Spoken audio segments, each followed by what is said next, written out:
I still remember the day I stepped into the living room, clutching that stack of rejection letters like a death sentence. My parents sat on the couch, TV blaring in the background, their laughter echoing off the walls like a cruel symphony. "What now, sweetheart? More of your mushroom madness?" My father didn't even look up from the screen. The label stung, but it was nothing compared to the weight of my dream, a dream that had already been buried under the weight of my family's scorn. Pursuing urban mycology, a field I believed held the key to restoring polluted cities, felt like walking into a hurricane. My mother's voice rang in my ears. "You'll be an embarrassment to this family. Just get a real job." But the world outside those walls was louder. It was a vibrant call, beckoning me toward a future where fungi could heal the earth, where I could change lives. With every rejection, I felt the fire inside me burn brighter. "I won't be silenced," I whispered to myself, fueled by their disdain. I left home that day, determined to transform my passion into purpose. I immersed myself in the wild, uncharted territory of urban restoration. It was hard work, gathering spores, experimenting in makeshift labs, presenting my findings to anyone who'd listen. The ridicule never stopped. Some even echoed my father, calling me a fool, a dreamer lost in fantasy. Yet I pressed on, trudging through mycelium-infested terrains, believing that one day I'd emerge victorious. Years passed, and I became part of an underground movement, collaborating with environmental activists and like-minded scientists. Against all odds, I developed a program that transformed desolate wastelands into thriving ecosystems. It was no longer mushroom madness. It was hope incarnate. My work drew attention. News outlets began to cover my projects, and I was invited to speak at conferences worldwide. I was finally being recognized, not just as a scientist, but as a pioneer. Then came the day I received the letter inviting me to showcase my work at the International Urban Restoration Conference. This was my moment. I had a vision, a giant mural depicting a vibrant city thriving through my mycology techniques. I wanted to unveil it back home, where it all began. I didn't just want to prove them wrong. I wanted to show them the beauty of what I had accomplished, how far I had come. Returning home was surreal. The familiar streets felt foreign under the weight of memories, both painful and empowering. When I arrived at my parents' house, I could see them through the window, just as I had left them, clinging to their routines, unaware of the transformation awaiting them inside. I knocked, my heart racing, and when they opened the door, silence stung the air. "Who are you?" my mother finally asked, her voice barely a whisper.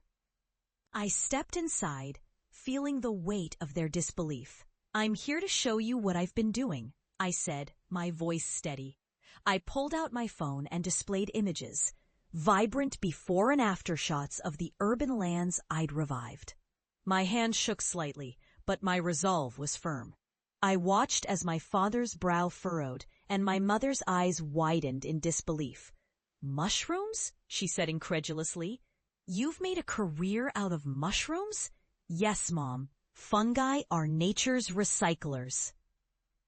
I've helped restore communities, created habitats, and even improved local economies. I've turned barren land into green oases." My father scoffed, disbelief etched into every wrinkle on his face. "You expect us to believe that? This is just a phase, a gimmick." I felt the familiar pang of rejection, but this time I stood firm. Then I revealed the mural, a giant canvas of vibrant colors, depicting a city teeming with life, where fungi intertwined with humanity, creating a beautiful symbiosis. I shared the plans for my next project, a collaboration with local schools to educate the next generation about environmental stewardship through urban mycology. As I spoke, I could see their expressions shift. My mother's eyes glistened with unshed tears, and my father's brow relaxed. The realization began to dawn on them. Their ridicule had only made me stronger, more determined. I had become something they had never imagined, and it was both heartwarming and heartbreaking to witness their struggle to reconcile that. "Why didn't you just take the easy road?" my father murmured, almost to himself, but loud enough for me to hear. "We were just trying to protect you." "By belittling my dreams?" I countered, my heart a mix of sorrow and understanding. "You taught me that fear of failure is more debilitating than failure itself. I chose to embrace the risk, to fight for what I believed in, even when it felt foolish." They were silent, absorbing the reality of what I had accomplished against the backdrop of their harsh words.